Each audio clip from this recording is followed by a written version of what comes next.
उजळले भाग्याता अवघी चिंता वारली, संत दर्शने हा लाभ पद्मनाभ जोडिला. प्रस्तुत कीर्तन रूपी सेवेकरता घेतलेला अभंग देहूचे सुप्रसिद्ध साधू जगद्गुरु जगतवंदनीय श्रीमंत श्री तुकोबाराय यांचा सर्वांच्या परिचयाचा. अभंगावर बोलण्यापूर्वी थोडासा परिहार. सर्व भाविकांच्या एकत्रीकरणानं सेलूद गाव, त्यांना सहकार्य करणारे भोलतालची गावं, विशेष तरुण मंडळाचा अधिक सहभाग आणि त्यांना योग्य मार्गदर्शन करणारे वयोवृद्ध, उपस्थित माझ्या मायबहिणी, वडीलधारी मंडळी, लांबून लांबून आलेले जाणते पारमार्थिक श्रोते, 1 वर्ष आधी ज्यांनी तारीख दिली, सोमनाथजी अण्णा चौधरी, अशोक पाटील उकिरडे, सर्वात आधी तारीख माझी घेतली, मग बाकीच्यांच्या.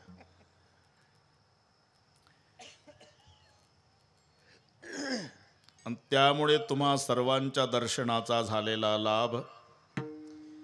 या संबंधाने ज्यांची श्रीमद भागवत कथा आहे ते पूजनीय विश्वनाथजी महाराज जिथे असतील तिथे त्यांना मनोभावे वंदन करतो. गायनाचार्य मंडळी, संत भगवान बाबा, गणेश बाबा, लक्ष्मण बाबा, खुशाल बाबा, विजय बापू, पंढरीनाथ महाराज, श्रीधर महाराज, वैजनाथ महाराज, अजून राहिलेले सगळे महाराज. मृदंगाचार्याचा एक खूप आता कौतुक करायला शब्द नाही, असल तेवढे सर्व. चौधरी महाराज, भोसले महाराज, डवणे महाराज, आधाणे महाराज, बार बैले, बोचरे, अजून काय राहिले ते वाचलं म्हणून सांगतो भाऊ मी असं. ठीक आहे. ऋषिकेश,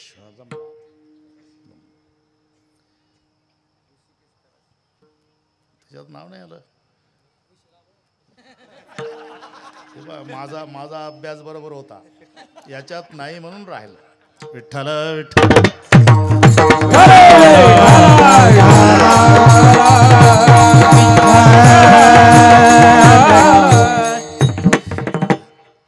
माझ्यासोबत आलेले काशीनाथ महाराज पाटील, शाकाहारी हॉटेलचे मालक.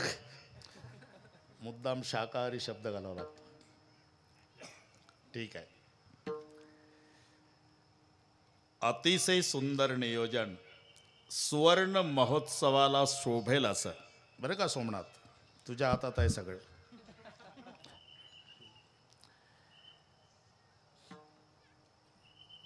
आज सप्ताहाचा दुसरा दिवस.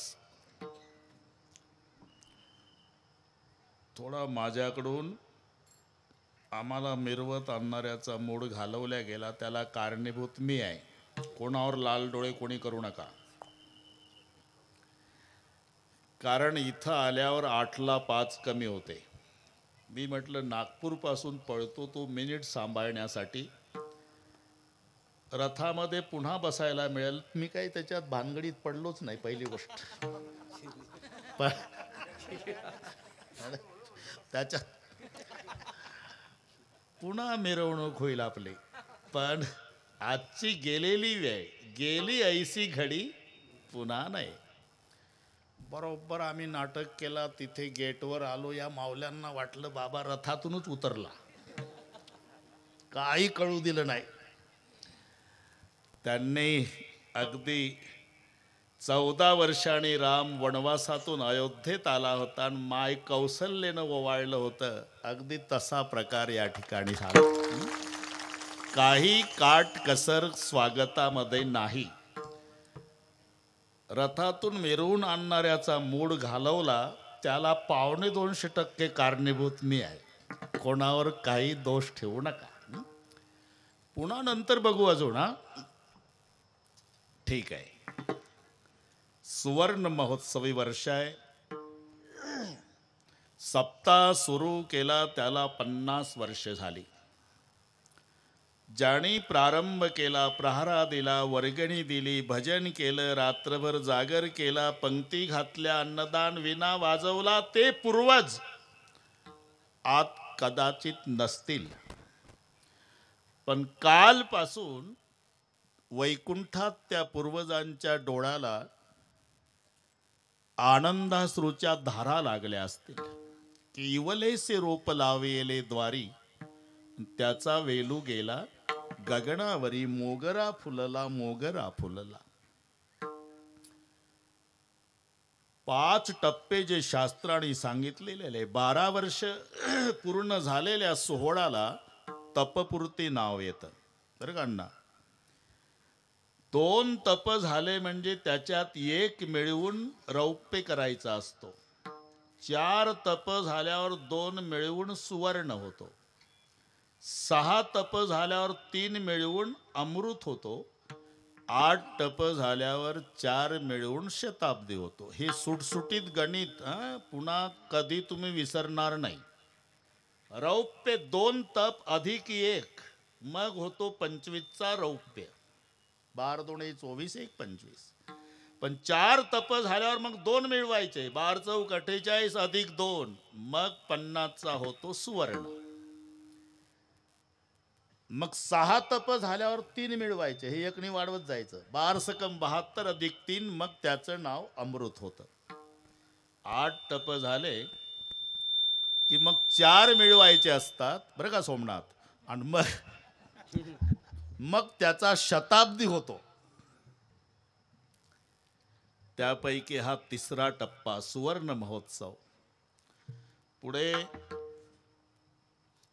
25 वर्षांनी भगवान बुवा अमृत होणार आहे. ही सगळी तरुण पिढी तरबेज आहे त्याच्यात. ऋषिकेश, तुम्ही, भगवान बाबा हे सगळे थांबणार आहे. आम्हाला मोबाईल सुरू झाले आता. ठीक आहे, आनंद आहे. बस सांगावं लागत नाही की इथे शेलूदला सुवर्ण महोत्सव आहे. आपोआप हे वातावरण आणि प्रचंड गर्दी पाहून कोणाच्याही लक्षात येईल की सुवर्ण महोत्सव करावा तो शेलूदकरांनी केला तसा. असा भागवा भागवी नाही, काट कसर नाही. विठ्ठल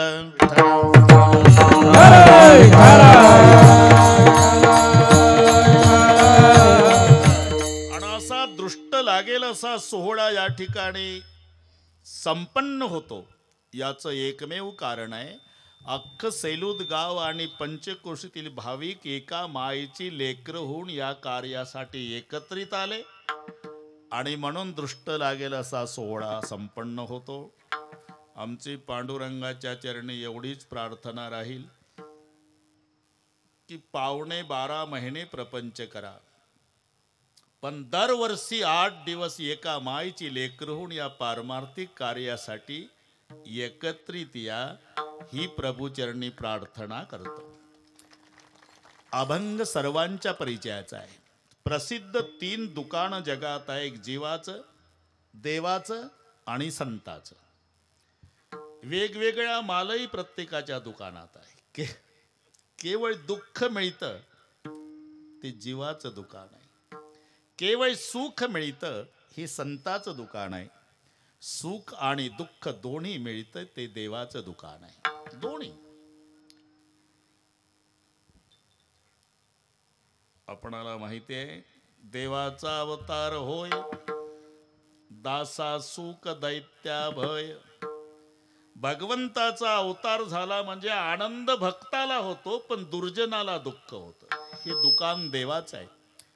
कॉलऱ्याची साथ आली, अण्णा पटापटा पटापटा माणसं मेली. प्रत्येक घरातलं एक ना एक मेलं. अख्खं गाव दुःखी झालं, पण त्याही वर्षी एक सुखी झालं. कोण? ज्याचं स्मशाना शेजारी सरपणाचं दुकान.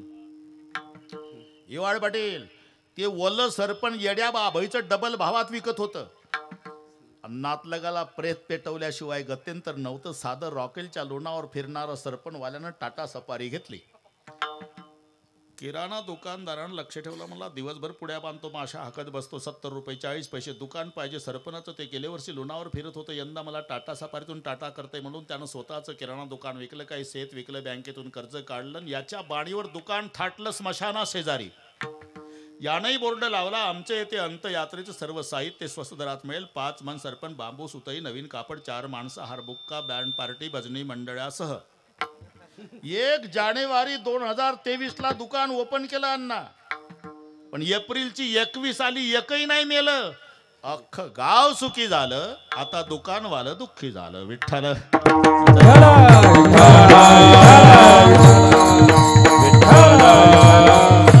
बस हे देवाचं दुकान आहे. काहीला सुख आणि काहीला दुःख. केवळ दुःख मिळतं हे जीवाचं दुकान आहे. फक्त एकमेकाकडे बोट दाखवायचा कार्यक्रम चालू आहे. ज्याला मुलं बाळ नाही, भगवान बाबा ते म्हणतं मुलं झालेलं सुखी. आणि ज्याचे दारू पिऊन जोड्या भरल्या लाता बापाच्या कमरड्यात त्याला विचारा, ते म्हणतं पांडुरंगाची शपथ घेऊन सांगतो महाराज अजिबात लेकरून न झालेलं सुखी. हे तिकडे बोट दाखवतो, इकडे जो देखे सो दुखिया बाबा सुखिया कोई नाही. केवळ दुःख मिळतं हे जीवाचं दुकान. सुख दुःख दोन्ही मिळतं हे देवाचं दुकान. आणि केवळ सुख मिळतं हे संताचं दुकान. सुख एक हे चिठाई, सुख एक हे चिठाई, बहुपाई उत्तम बहुपाई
संतांचे.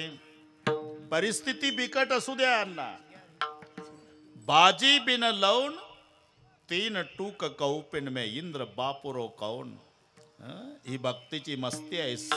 संत तुलसीदासजी म्हणतात, मला फक्त 3 गोष्टी जर जीवनात मिळाल्या, लज्जा रक्षणासाठी 3 बोटाची केळीच्या पानाची लंगोट, जगण्यासाठी दिवसात एकदा बिगर मिठाची भाजी, आणि धर्म सांभाळण्यासाठी मुंज नावाच्या गवताचं जानवर. तस या 3 गोष्टी. बाजी बिन लौन, बिना मिठाची भाजी, आणि लज्जा रक्षणासाठी केळीच्या पानाची लंगोट. भाजी बिन लौन 3 टूक कौपिन में इंद्र बापुरो कौन. पठ्ठ्याच्या पुढे इंद्र सुद्धा दुःखी. ही भक्तीची मस्ती आहे. आणि म्हणून तुकोबारायणी समाज प्रबोधन करावं. समाज प्रबोधन करताना तुका म्हणे खातो आनंदाचे लाडू, तुका म्हणे खातो आनंदाचे लाडू, तुका म्हणे खातो आनंदाचे लाडू. नका तर पडू घ्या रे तुम्ही, नका तर पडू घ्या रे तू, नका तर पडू घ्या रे तू. तुका म्हणे खातो आनंदाचे लाडू, तुका आनंदाचे लाडू लाडू. नका तर पडू घ्या रे तुम्ही, नका तर पडू घ्या रे तुम्ही. हरी बोल. आनंदाचे लाडू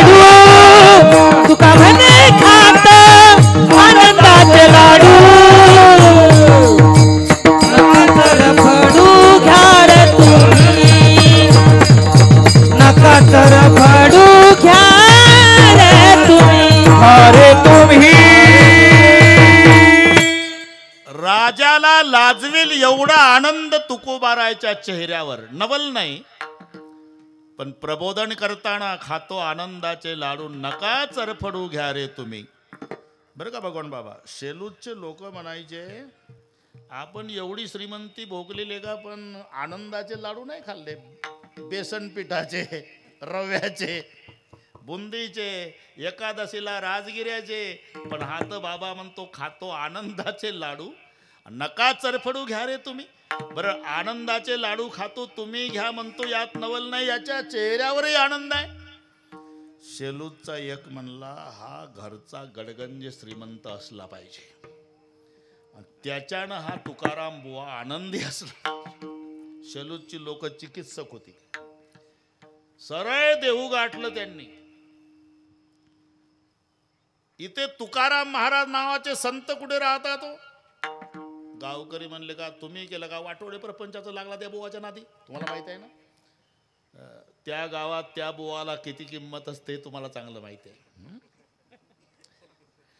जग मानल पण तिघ नाही मानत, पड़ोसी, कुटुंबी और पत्नी. सूत्र है, दुनिया मानती है लेकिन पड़ोसी नहीं मानते, कुटुंबी नहीं मानते और पत्नी नहीं मानती. पूरी दुनिया पैर पड़ती है लेकिन घर जाने के बाद पत्नी कहते बातें मत करो, आधा लीटर मिट्टी का तेल लाओ, 2 दिन से घर में तेल नहीं. हे समाजाला शहाणपण सांगतं पण त्याची बायको त्याला शहाणपण सांगते, पत्नी नाही मानते. हे बऱ्याच बुवाला कल्पना आहे त्याची, पत्नी नहीं मानती. पड़ोसी, अरे इतने दूर से आते हो आप लोग, हम तो पड़ोसी लेकिन कभी जाते नहीं उनके पास. अरे अभी अभी बाबा बन गया, पीके रहता था, पूरा 7-12 हमें मालूम है. पड़ोसी नहीं मानते, गांव वाले नहीं मानते और पत्नी नहीं मानती. तो तुकाराम महाराज नावाचे संत कुठे राहतात? जा पुढं, ज्याच्या दारामध्ये वृंदावन तुळशीचं असेल, भगवी पताक घराला असेल, धन्य ते सदन वैष्णवाचे, धन्य ते सदन वैष्णवाचे, धन्य ते सदन वैष्णवाचे. दयाचे द्वारी तुळसी वृंदावन, दयाचे द्वारी तुळसी वृंदावन, दयाचे द्वारी तुळसी वृंदावन, दयाचे द्वारी तुळसी वृंदावन. धन्य ते सदन वैष्णवा, धन्य ते सदन वैष्णवाचे, धन्य ते सदन वैष्णवा. सोन्याचा पिंपळ गेला आळंदीला प्रकरण. मग तो अभंग तुकोबारायचा, मी सांगतो हा एकनाथ महाराजाचा. सुरुवात सारखी आहे पण सोन्याचा पिंपळ म्हटलं की आपलं प्रकरण गेलं आळंदीला. हा ते नाही, जयाचे द्वारी तुळशी वृंदावन, धन्य ते सदन वैष्णवाचे. तिथं गेल्यावर तुकाराम महाराज घोंगड्यावर बसले होते बरं का सोमनाथ भाऊ. भजन चाललेलं अंगणात, सार्वभौम राजाला लाजवेल एवढा आनंद चेहऱ्यावर. शेलूचे लोक म्हणले का रे, आपल्याला वाटलं होतं हा गडगंज श्रीमंत असावा, पण याच्या घराला छप्पर नाही. घर चंद्रमोळी, ते माहिती आहे तुम्हाला शब्द, घर चंद्रमोळी, चुली हराळी, केळीवर नारळी, हे वैभव. दुसरं सांगतो, दद्वयम नास्ति दंतानाम, भद्वयम भूरी भोजनम, उद्वयम वृत्तिरस्माकम, फद्वयम गृहकर्मणि. दद्वयम नास्ति दंतानाम, 2 द दाताला लागत नाही. ही मजा पहा, 2 द म्हणजे दही आणि दूध. दद्वयम नास्ति दंतानाम, खाता काय? भद्वयम भूरी भोजनम, 2 भ, भाजीन भाकरी. हे मराठी नीट ऐका, 2 द लागत नाही दाताला, दही न दूध. खाता काय? 2 भ खातो, भाजी आणि भाकरी. व्यवसाय काय? उद्वयम वृत्तिरस्माकम, 2 ऊ आमचा व्यवसाय. ऊ म्हणजे उसना आणि उदार, 2 ऊ. आणि संपत्ती फद्वयम ग्रह कर्मणी, 2 फ म्हणजे फाटके कपडे, फुटके भांडे. घर चंद्रमोळी, चुलीवर हराळी. ज्याच्या चुलीमध्ये अशोक पाटील ताजी हराळी होती उगवलेली, डोकं चालवा, चूल पेटत असेल का रोज? चूल पेटला हराळी उगवल का? म्हणून चुलीवर हराळी, याच्यातून परिस्थिती लक्षात घ्यायची. केळीवर नारळी, केळीवर नारळी म्हणजे आता ते जुने शब्द संपले. ते मातीचं छोटं भांड, रांजण, माठ, दुधानी, मडकं, डेरा, त्याच्यापैकी छोटंसं 1-2 तांब्या पाणी बसेली असं, त्याला म्हणायचं केळी. केळी नाही तर हीच केळी घ्यान खायची हा ना. आणि त्याच्यावर झाकून ठेवलेली अर्धी नारळ वाटी, ते खोबरं काढून घेतल्यावर फुटकं नारळ अर्ध, बस याला म्हणतात केळीवर नारळी. चुलीवर हराळी, घर चंद्रमोळी. मग म्हणलं एवढा आनंद कशाचा? एक म्हणला मला असं वाटतं बा. लवकर सांग काय वाटतं तुला ते. आता हे जवळजवळ 9 वाजायला आले बरं का सोमनाथ भाऊ, काय वाटतं तर सांग. घरची परिस्थिती जरी बिकट असली तरी या बाबाची मंडळी चांगल्या स्वभावाची असली पाहिजे आणि त्या माऊलीच्या स्वभावानं हा बाबा आनंदी असला पाहिजे. महाराज तुम्ही शेलूदला कीर्तन केलं, तुमचा आनंद चेहऱ्याचा पाहून वाटलं घरघरची श्रीमंती असावी, पण हे घर तुमची परिस्थिती पाहिली तरी आमचा एक जण म्हणतो माऊली चांगल्या स्वभावाची असली पाहिजे. कुठे गेले आई साहेब? आता येतील ना पाणी घेऊन. आणि डोक्यावर घागर घेऊन जिजाबाई तुकोबार आहे म्हणले. शेलूदचे पाहुणे आले, पाहुणे आले आपल्याकडे, गुळ पाणी आणा. तेव्हा चहा पाणी नव्हता. लाल डोळे टोमॅटो सारखे जिजाबाईचे. कोरडी ऑर्डर सोडा, उंदीर मेला तरी धान्याचा दाना आहे का घरात? गोड पाणी आणा. पाहुणे तर हादरलेच. खरे आपल्याला वाटलं होतं हा बाबा माऊलीच्या स्वभावानं आनंदी असेल, मग एवढा आनंद कशाचा? म्हणले आता वेळ कशाला घालवता, सरळ विचारू. बाबा तुमच्या चेहऱ्यावरचा आनंद पाहून आम्हाला वाटत होतं घरची श्रीमंती असावी, पण घराला छप्पर नाही. नंतर वाटलं माऊली चांगल्या स्वभावाची असली पाहिजे, पण आमच्या समोर विजेसारखी कडाडली. मग आमच्या दृष्टीनं तुमची पत्नी अनुकूल नसताना, घरची परिस्थिती प्रतिकूल असताना तुमच्या चेहऱ्यावर सार्वभौम राजाला लाजवेल एवढा आनंद असण्याचं कारण काय? म्हणलं एकच कारण, अवघी चिंता अवघी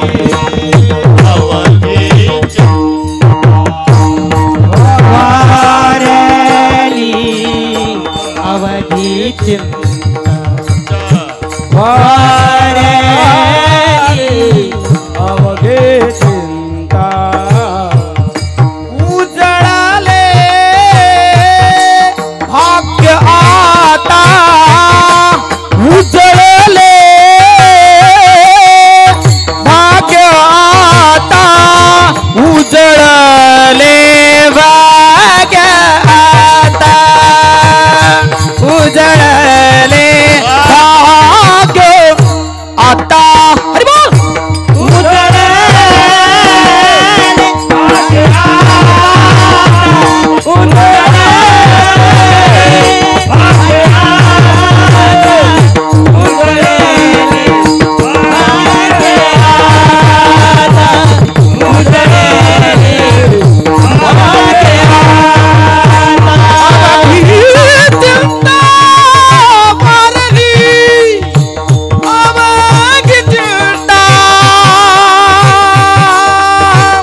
दर्शनी हा लाभ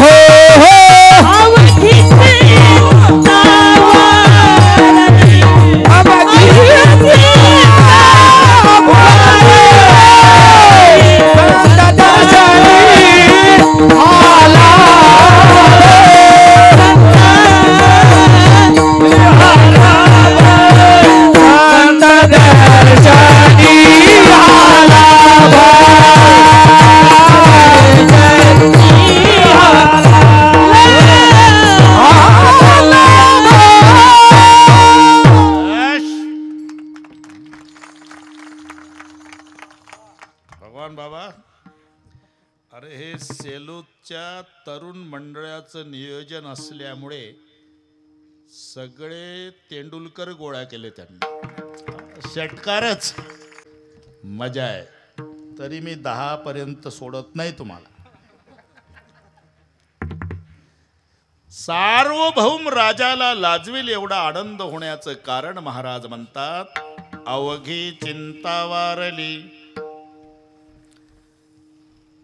आता असं जर लिहिलं असतं अशोकराव, उजळले भाग्य आता अवघी चिंता पळाली, काय बिघडतंय का? अरे पळाली काय न वारली काय? यमक तर जुळतच ना, पण नाही. वारली आणि पळाली जमीन अस्मान इतकं अंतर पडतं. समजा एखाद्याची पळाली, तुम्हाला सांगतो लाल शर्टवाले, चिंता म्हणतो मी, समजावर चालला आपला. समजा जर एखाद्याची पळाली, पुन्हा येण्याची दाट शक्यता आहे. पण वारली, म्हणून चिंता पळाली आणि वारली. बाप लेकाचं शाब्दिक भांडण. भर चौकात मुलगा जरा अपमानास्पद बोलला. करारी स्वभावाचा बाप म्हणला, अरे एवढं मिळवलं तुझ्यासाठी, याची टोपी त्या डोक्यात, त्याची याच्या दोघाची, आपल्या काळाचं पांढरं वाटत चौकडी डोळ्यात तेल घालून संसार केला आणि वाटेल तसा अपमान करतो. नाही राहणार वाड्यात, जाय म्हाताऱ्या. नाही राहत तर आता गेल्याशिवाय गत्यंतर आहे का? गरम डोक्याचं म्हातारं घरी आलं ऋषिकेश. त्यानं एक घोंगडं घेतलं, एक गोदडी घेतली, एक धोतरं घेतलं, फाटकी बंडी घेतली, जर्मनचं ताट, तांब्या प्लास्टिकचा पिशवी भरली गेलं निघून. 4 महिने तपास नाही. पण जेव्हा कार्तिक वारीला शेलूचचे माणसं गेले, तेव्हा हे गोपाळपूरच्या रस्त्याला भिकाऱ्याच्या लाईनमध्ये प्लास्टिकच्या कागदावर 10-20 रुपयाचे सुटे नाणे जर्मनच्या ताटात. ओळखलं लोकांले का, हे तर आपल्या गावाचं पाटील. 4 महिने झाले तपास नाही याचा. जय हरी पाटील, चांगला बिझनेस सुरू केला. अरे तुमच्या दारात रोज 10 भिकारी तुकडा खायला येतात ना, तुम्ही भिकाऱ्याच्या लाईन मध्ये रुपया जमा करता. 4 महिने झाले तुमचं पोर सारखं रडतंय. सगळे शोधून काढलं, तुमचा तपास लागत नाही. बरं तुमचंच पोर बोललं काय, गावातले बोलले, आणि तुम्ही नाही सहन करणार तर काय गावातले म्हातारे सहन करतील? चला म्हटल्यावर उठलंच. हे चातुर्मास वाट बघत होतं मला, कोण घरी चला म्हणतं चालतं. आणलं रे बाबा, बरं का, वेळ कमी असल्यानं लगेच आणलं. जसा बाप आणला, वारकरी बाजूला होते. बाप वाड्यापुढे आल्याबरोबर 4 महिने बापासाठी रडत होता मुलगा. तो बाहेर आला आणि लोटांगण घातलं बापाला. एक लक्षात ठेवा पोरो, बापाचं महत्व बाप गेल्यावर कळत असतं, हे लक्षात ठेवा. कसाही असू दे बाप, खोकत बसलेला बाप असू दे, चिडचिड करणारा बाप असू दे, विनाकारण बोलणारा बाप असू दे, तुम्हाला शिव्या घालणारा बाप असू दे, पण जोपर्यंत बाप घरी बसून असतो, वजनदार वाटतो वाडा, वजनदार. एकदा बाप गेला, वाड्याचं वजन गेलं. पुन्हा लक्षात ठेवा, तुम्ही किती मोठं व्हा, अख्ख्या तालुक्यात तुमच्या पाठीवून शाबासकीची थाप पडू द्या, पण तुमच्या अशिक्षित बापाच्या शाबासकीत जे प्रेम आणि स्वाभिमान आहे, ते टाटा बिर्लाच्या शाबासकीत नाही. एवढं लक्षात ठेवा. पुत्राच्या विजये पिता संतोषत जाये. हे मायचं प्रेम समाज पाहतो अशोकराव.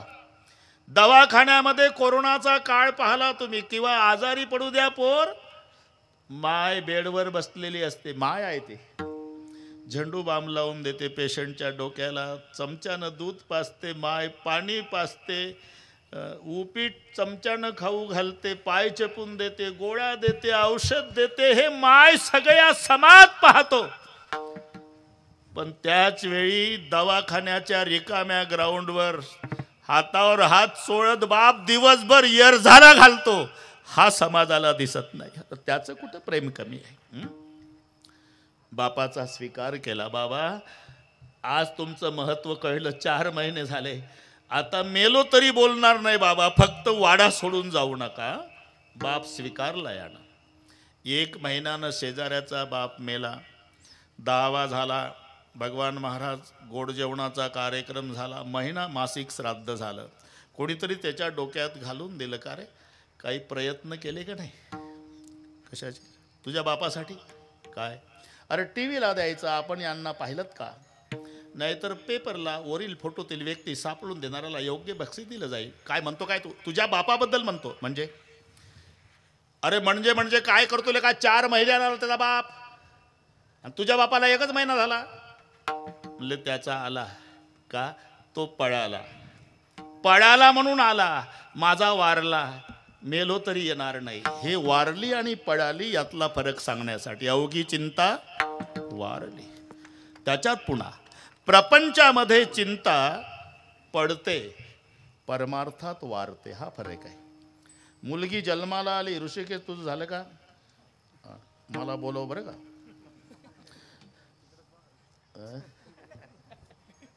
आमच्याकडे आहे ना मुली. काय बिगर मुलीचा भाग आहे का विदर्भ? अरे विदर्भासारख्या तर मुली नाही. आता तुम्ही विषय काढला सांगतो. 5 मुली पुराण काळामध्ये विदर्भातल्या आहे. 5 म्हणजे आता सांगावंच लागेल बाबा. ऋषिकेश पाय पटलं तर. पुराणाची पुराण भरली त्या 5 त्याला पंचकन्या म्हणतात. एकट्या गावच्या कौंडण्यपूरच्या 5 मुली सांगतो मी विदर्भातल्या. नळराजाची दमयंती ही कौंडण्यपूरची होती. दशरथ राजाची आई, रामचंद्राची आजी, अजराजाची पत्नी, तिचं नाव इंदुमती, हे कौंडण्यपूरची. उगाच तुम्ही मला काढायला लावता. ते झाल्या दोघी झाल्या का? हा. अगस्ती मुनीची लोपामुद्रा कौंडण्यपूरची. राजा सगराची केशिणी कौंडण्यपूरची. आणि विठ्ठलाची रुक्माई कौंडण्यपूरची. तुम्ही काय कमी समजता का विदर्भ? पुन्हा काय कमी पडलं? म्हणून 6वी छत्रपती शिवाजी राजाची माता जिजाबाई विदर्भात.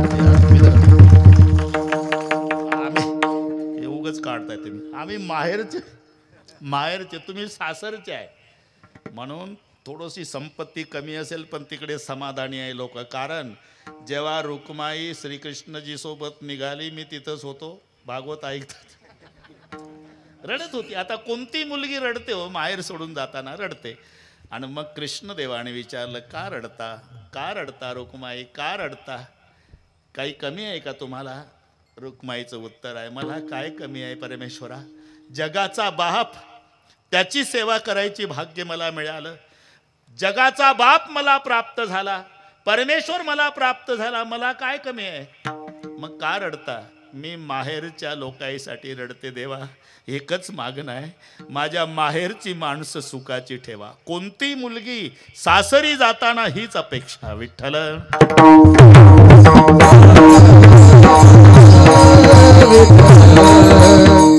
आपलं चिंता शब्दावर चाललं. जाती कन्या महती चिंता.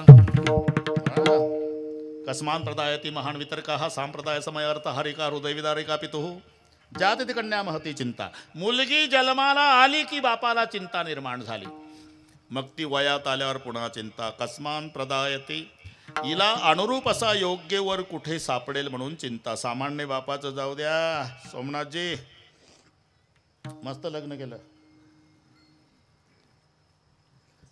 1/2 कोटी खर्च केला. वाऱ्या हाती माप चाले सज्जनाचे. काही काट कसं मला येता आलं नाही, पण मी फोनवर आशीर्वाद दिला. लोकांना वाटलं ढोक महाराज इथंच बसलाय कुठेतरी. आणि बस. कस्मान प्रदायक, मी चिंतासाठी सांगतो. मुलगी जन्माला आली की चिंता, वयात आल्यावर पुन्हा चिंता. हिला अनुरूप असा योग्य वर कुठे सापडेल. ऋषिकेश बाकीच्या बापाचं जाऊ द्या. रुक्माईचा बाप चिंतेत होता.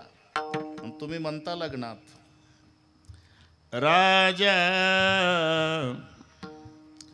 भीमक रुक्मिणी सनयनी देखोनी चिंता करी. आता मी असं विचारतो, जिथं रुक्माईचा बाप चिंतेत होता तर 2 गुंठे ऊस असलेल्या बापाचं कसं होत असेल? चौधरी, महान चिंता. ही चिंता का? मुलगी जन्माला आली चिंता, अनुरूप असा योग्य वर कुठे सापडेल चिंता. बरं लग्न जुळलं म्हणजे चिंता वारली नाही, पळाली. लक्षात ठेवा. दुसऱ्या दिवशी पुन्हा बाप चिंतेत. का काल पाहुणे आले म्हणे लग्न जुळलं. हो जुळलं लग्न, मुलगाही अनुरूप मिळाला, घरानं वारकरी, श्रीमंत सासर. मग तुमच्या तोंडावर चिंता कशाची? अरे 50,000 रुपये जवळ नाही, 5 लाखाचा खर्च आहे. मग साहेब ओळखीचे आहे ना, काही पाईपलाईनचं करा, काय जर्सी गायचं, हे चांगलं माहिती आहे तुम्हाला. झालं प्रकरण केलं. अर्थहारिका म्हणजे अर्थाची चिंता पळाली. झालं लग्न थाटात पार पडलं. आणि मुलगी जेव्हा जाताना सोमनाथ भाऊ बापाच्या गळ्याला पहिली बिलगत असते. एरवी पुरुष रडला नाही जन्मभर, पण त्या दिवशी दगडाच्या हृदयाचा माणूस असू द्या नापास आहे. 24 वर्षाची मुलगी बासिंग बांधलेली, शहनाईचे स्वर सुरू झाले की पप्पाच्या तोंडावरून हात फिरवून एवढंच म्हणते, बाबा खूप धावला आमच्यासाठी जन्मभर, तब्येतीची काळजी घ्या. कन्यादान सुखे जरी करी पिता, शोकांतये अंतरी. राजा जनकासारखा विदेही रडला सीतेसाठी, हिमालयासारखा पहाड रडला पार्वतीसाठी, कण्वासारखा मुनी रडला शकुंतलेसाठी. सामान्य माणसाची काय कथा. झालं वाटे लावलं अशोकराव, चिंता पळाली. 2 वर्षांनी बाप पुन्हा चिंतातूर दिसला. काय झालं? अहो कर्ज काढून लग्न केलं, पटके किती लोकांना बांधले, मंडप केवढा टाकला, केवढा थाट न केवढं स्वागत पाहुण्याचं. मुद्द्याचं बोला, काय झालं? काय झालं?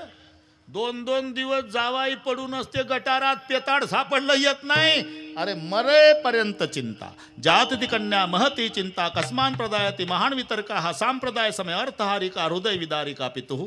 म्हणजे प्रपंचातली चिंता पळते पुन्हा निर्माण होते, पळते पुन्हा निर्माण होते. महाराज म्हणतात वारली. गोकुळामध्ये चिंता वारली नव्हती. चिंता ते पळाली गोकुळामध्ये.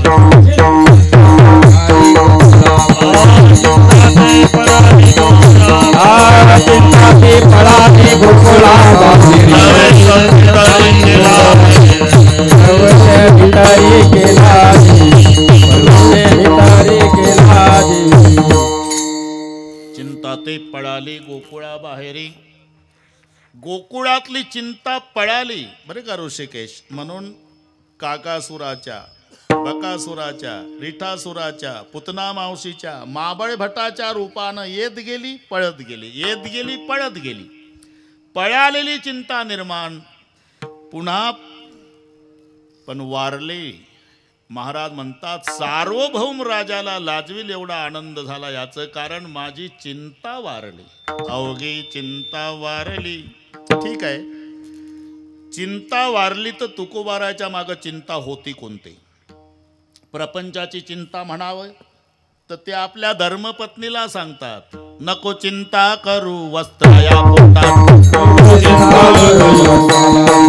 नको चिंता करू वस्त्राया पोटात, माऊली आमची पांडुरंग.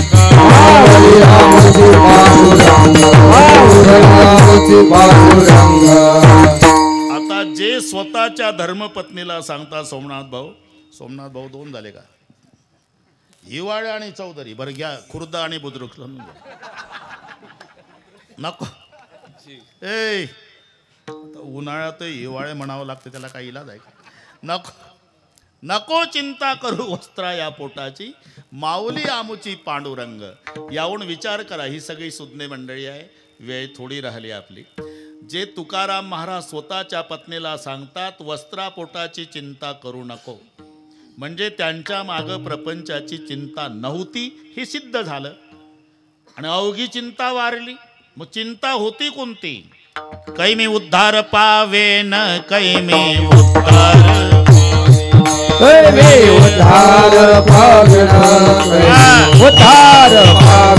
काय कृपा करेल नारायण, काय कृपा करेल नारायण. शाबा शाबा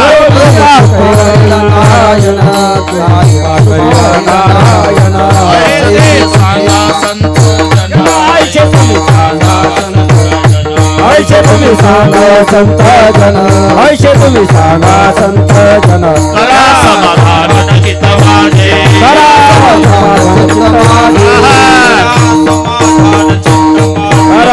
समाधान चित्त माझे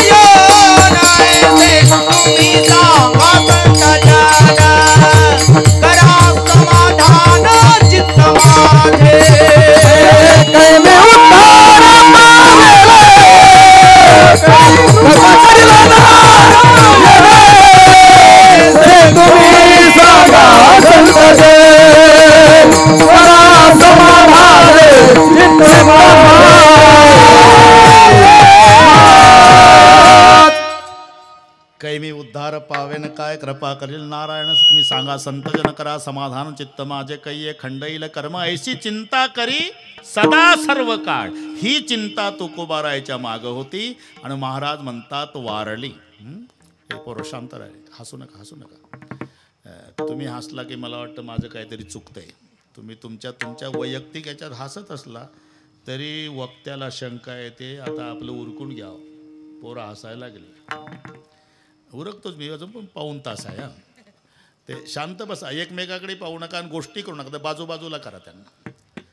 त्यांचं वैयक्तिक काहीतरी चाललं, ते सप्ताबद्दलच चर्चा असेल त्यांची सगळी. एवढी मोठी मोठी मंडळी म्हणजे काय, ते विनाकारण चर्चा आहे का? आणि ते थोडे लहान लहान एकत्रित आले का आवाज होतो, नाण्याचा आवाज होत असतो. नाणे काय ऋषिकेश, ते सुटे नाणे असते ना, 1 रुपया 2 रुपये 5 रुपये, त्याचा आवाज होतो. हे इकडे का नाही बोलत? ह्या नोटा 2000च्या आहे. खोकेचे खोके भरा तरी विना तक्रार. आपलं कीर्तन इथंच ठेवा, हे चाललंय नाण्याचा आवाज ना, म्हणून थोडं शांतता ठेवा. पुढची मंडळी नुसतं तरबेज पाहिजे बाबा. झालं थोडं राहिलं आता. चिंता वारली, कोणती चिंता? कैमी उद्धार पावेन काय कृपा करील नारायण तुम्ही सांगा संत जन करा समाधान चित्त माझे.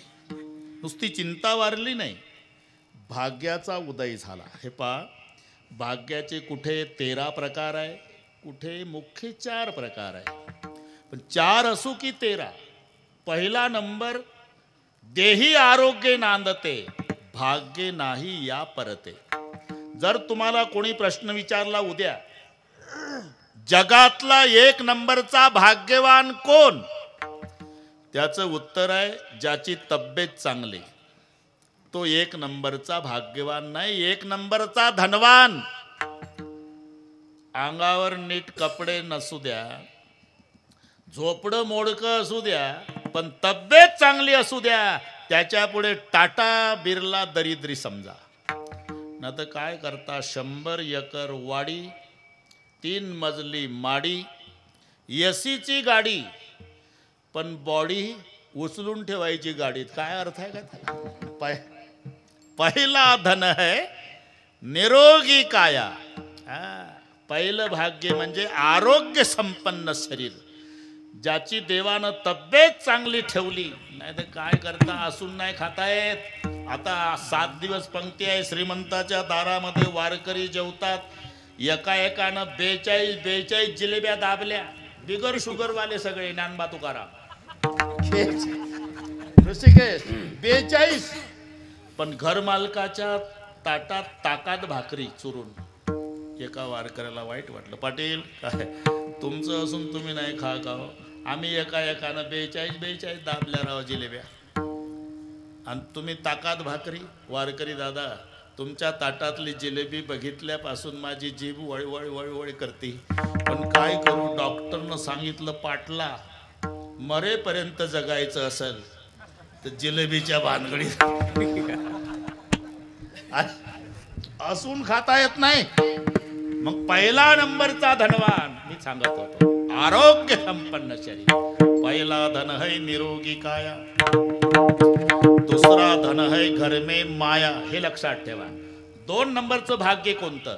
घरात एकमेकाचं एकमेकावर जीवापाड प्रेम, यासारखं भाग्य नाही.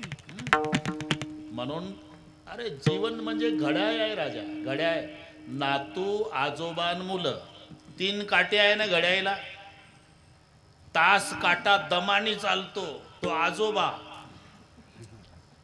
थोडा त्याच्यापेक्षा जलद गतीनं चालतो मुलं, आणि अति घाईनं उड्या मारत येते नातू, शकन काटा. याच्या एका घरात ते 60, जाऊ द्या कळलं तुम्हाला. सेकंद काटा म्हणजे नातू, मिनिट काटा म्हणजे मुलं, तास काटा म्हणजे म्हातारे. आपल्या आपल्या पद्धतीने दिवसभर हे काटे फिरू द्या, पण घड्याळ सांगतं फिरा, पण दुपारी 12ला 3ही एकत्रित या. तुम्ही घरी जाऊन संशोधन करा, काटे 3 एकत्रित कधी? फक्त 12ला. दिवसभर आपले आपले काम कष्ट करा, पण दुपारच्या जेवणाच्या वेळी नातवंड, सुना, मुलं, सासू, म्हातार, म्हातारी आणि एकमेकाला आग्रह करू करू नातवानं आजोबाला घास भरवावा, आजोबानं नातवाच्या तोंडात घास, मुलानं बापाला आग्रह करावा, सुननं सासूला. हे 3 काटे 12ला.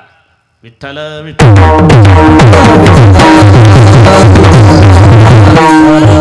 जिस घर में 2 बातें इकट्ठा होती है, भजन और भोजन, वो घर नहीं भगवान का मंदिर है. याला म्हणतात घर में माया. माया म्हणजे एकमेकाचं एकमेकावर प्रेम. आणि इथे तरुण मंडळी आहे, त्यांना मी विनंती करतो, आपले मायबाप जास्त दिवस जगावे असं जर वाटत असेल, मायबापाची सेवा करू नका. फक्त तुम्ही भाऊ भाऊ एकमेकावर प्रेम करा. तुमचं भावाभावाचं प्रेम पाहिलं तर बिना औषधाचे मायबाप 10 वर्ष जास्त जगतील, हे लक्षात. आणि भावाभावाची रोजची भांडणं पाहिली की मायबाप 2च वर्षात जगाचा निरोप घेतील. म्हणून घर में माया. माया शब्दाचा अर्थ काय? प्रेम. प्रेम. आणि 2 भावाचं सुरळीत चाललेलं दिसलं का? कावळ्याच्या जातीचे टपलेले आहे. गावोगावी कावळे मंडळ. तो बिचारा दारे धरतो उसात बरमुडा घालून, लहान भाऊन तिथं कावळा जातो मोटरसायकलनी, इकडे रे, आणि ते आलं उसातून बांधावर. आले का गडी आहे कर त्याचा? कोणाचा? तुझ्या भावाचा. ते कांजीचे कपडे घालून तालुक्यात पुढाऱ्यासारखा फिरतय, तुले का दारे धरतो उसात गड्यासारखा. अर्ध अर्ध वाटून घ्या, याला म्हणतात कावळा. पण मोठ्या भावाच्या उपकाराची जाणीव ठेवणारा लहान भाऊ असेल तर लाल डोळे करतो. बरं का पाटील, दोघंच आहो इथं आपण. वय मानाने विचार केला म्हणून तुझ्यावर हात नाही उगारला. मग कावळा हातरला. कावळ्याला वाटतं इथं नाही पेटत, आपला रॉकेलचा डबा वाया जातोच. असे भाऊ असल्यावर काय ताकद आहे कावळ्याची? म्हणजे म्हणतोस, अरे मी 10 वर्षाचा होतो, माझा भाऊ 15चा. मायबाप मेले, गावकऱ्यांनी वर्गणी करून माझ्या मायबापाचा दावा करून दिला. सगळे पाहुणे रावळे गेले, रॉकेलची चिमणी मोडकं झोपडं. त्या रात्री आम्ही 2 भाऊ एकमेकाच्या गळ्याला बिलगून रडलो. अश्रू पुसायला कोणी नव्हतं. माझा भाऊ म्हणला, रडू नको बाबा, आपल्यावर दुःखाचा डोंगर कोसळला. मला नाही शाळा शिकता आली, पण तुला पदवीधर करून दाखवतो. गुरवळली माझ्या भावानं. नंतर माझ्या भावाचं लग्न झालं. माझं नसीब चांगलं, वहिनी गरीबाच्या घरची मिळाली. पण तिनंही ठरवलं जगात घडलं नाही ते करून दाखवते. माझ्या दीराला पदवीधर. माझ्या वहिनीनं धुणी भांडी केली, भाऊ गुराकी झाला. मला शहरात, अरे मी रात्र रात्र लाईट खाली अभ्यास करायचो का? अभ्यास करताना माझी वहिनी माझा भाऊ दिसायचा. मायबाप तर मेले, पण माझी वहिनी धुणी भांडी करती, माझा भाऊ गुरवळतो. कशासाठी? केवळ माझ्यासाठी. पदवीधर झालो. आणि जेव्हा गावात आलो तेव्हा मायबापाच्या पाया पडतात मुलं. तसा वहिनीच्या आणि भावाच्या पायावर डोकं ठेवून सांगितलं, दादा वहिनी, माझ्या इतका शिकलेला गावात कोणी नाही. धारा लागल्या दोघाच्या डोळ्याला. बघ, तू धुणी भांडी केली, मी गुरवळली, पण भावानं नाव कमावलं. आता नोकरी लागल त्याला, बक्कळ पैसा घरात येईल, सुखाचं ठेवलं आपल्याला. म्हणून माझा भाऊ, माझी वहिनी सगळ्या पुढाऱ्याच्या पाया पडू पडू रडली, तरी गरीबाला कोणाची गरीबाची कोणाला दया आली नाही, शेवटी नाईलाज झाला आणि दारे धरतो उसात, त्याला भाऊ काय करेल, तू लागला अशा अनपण सांगायला. हे बघ, उदयती यदि भानू पश्चिमेत एक विभाग आहे. एखाद्या दिवशी पूर्वेला होणारा सूर्याचा उदय पश्चिमेला होईल, ही घटना घडल, पण मेलो तरी या जन्मी माझ्या वहिनीला आणि भावाला विसरणार नाही. याला म्हणतात घर में माया. एकमेकाचं एकमेकावर प्रेम हे घरातलं 2 नंबरचं भाग्य आहे. आपलं भाग्यावर चालं उजळलं. पहिला धन है निरोगी काया, दूसरा धन है घर में माया, तीसरा धन है पुत्र अधिकारी, और चौथा धन है पतिव्रता नारी. हे 4 प्रकारचं भाग्य आहे. हे 4ही प्रकारचं भाग्य रावणाला होतं महाराज. घर में माया, एकमेकाचं एकमेकावर प्रेम, निरोगी काया तेही होतं, पुत्र अधिकारी इंद्रजित होता आणि पतिव्रता नारी मंदोदरी होती. तरी त्याला संतांनी भाग्यहीन ठरवला का? नाही राम राणा आठवीला, नाही राम राणा आठवीला, नाही राम राणा आठवीला.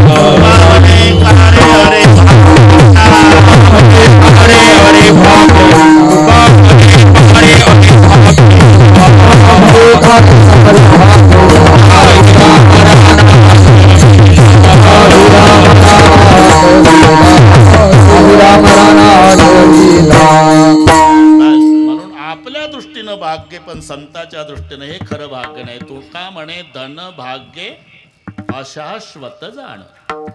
भाग्य तरी नोहे धन पुत्र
बरा संतापाई. महाराज म्हणतात 3 गोष्टी घडल्या. बरोबर चालू आहे आपलं. मी शुद्धीवर आहे अभंगाच्या बाबतीत. तिथे तडजोड नाही बरं का भगवान बाबा. गणितासारखा सोडवायचा. आपण कुठे आलो?